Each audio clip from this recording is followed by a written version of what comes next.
Collaborations feel exciting for a reason. They break routine, they attract attention, they promise something new. But inside corporate design, collaborations are not just creative moments, they are strategic events, different timelines, different rules, different risks. And that is why collaboration design cannot be approached like inline design.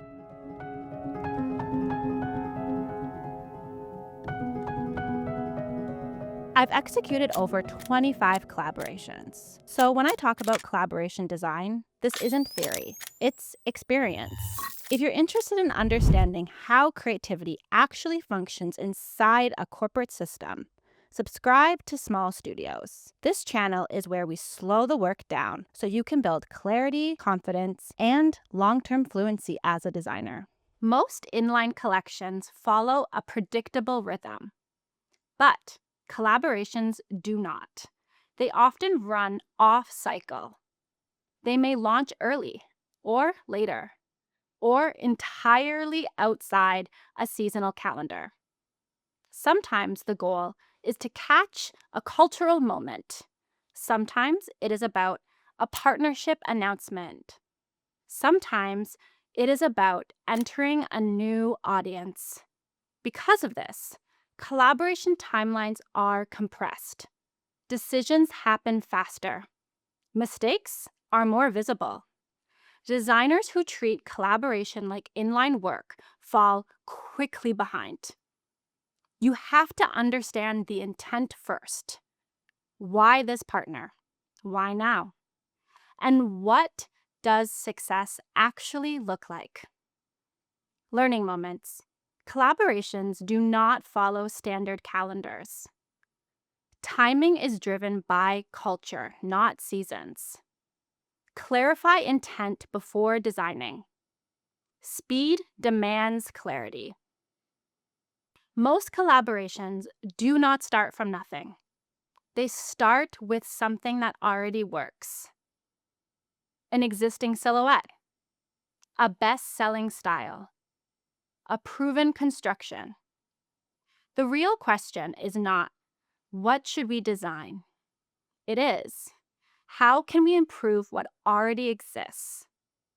This is where collaboration design becomes precise. Improvement does not always mean adding. Sometimes it means refining.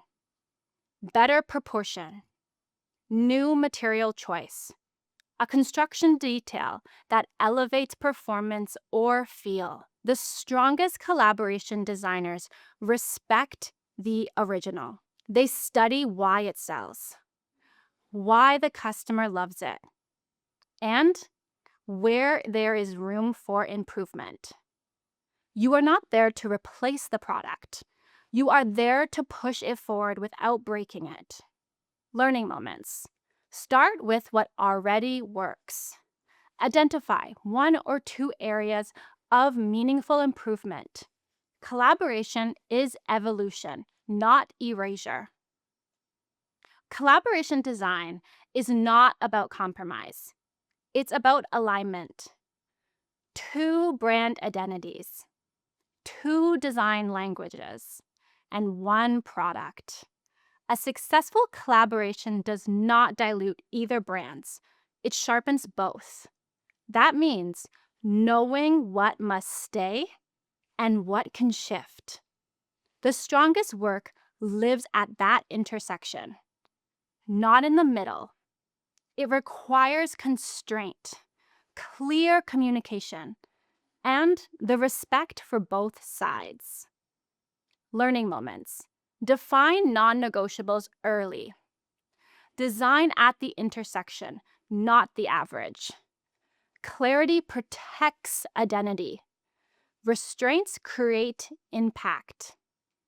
Great collaboration feels inevitable, as if it should have already existed. That only happens when design is intentional, when improvements are thoughtful, and when identity is protected. Collaboration design is not about ego, it is about discernment, knowing what to change and what to leave alone. If this shifted how you think about collaboration work, start with the free collaboration life cycle below. And when you're ready for the full framework, the Corporate Designer Handbook is in the Small Studio store. This walks through collaboration strategy, timelines, and execution in depth. You can find both, along with more tools and templates, in the Small Studio store. And for ongoing insights, join the Small Studios Journal. This is where we continue to explore the system behind creative partnerships.